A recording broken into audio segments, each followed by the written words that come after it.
Natalie Holzer didamprat Bupati Sidrap Saharudin Alrip imbas pamer uang saweran hingga ratusan juta rupiah saat melakukan pekerjaan sebagai DJ di Sidrap, Sulawesi Selatan. Hal itu lantaran Saharudin mengaku ditegur Kemendagri. Teguran itu datang setelah viral disc joki Natalie Holzer manggung hingga disawer uang di salah satu tempat hiburan malam di Sidrap, Sulawesi Selatan.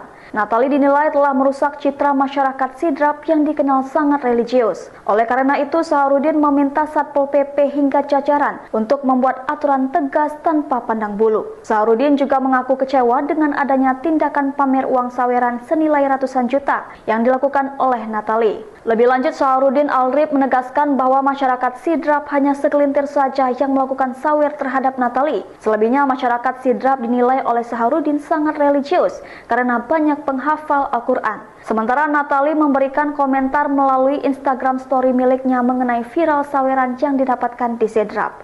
Natalie sebagai DJ mengaku bingung kenapa hal tersebut dipermasalahkan. Menurutnya itu adalah bagian dari apresiasi dirinya karena sudah bekerja keras sebagai orang tua tunggal. Mantan istri Sule tersebut mengaku bingung kenapa diminta untuk kembali datang ke sana dan minta maaf. Download Tribun X sekarang, menghadirkan lokal menjadi Indonesia.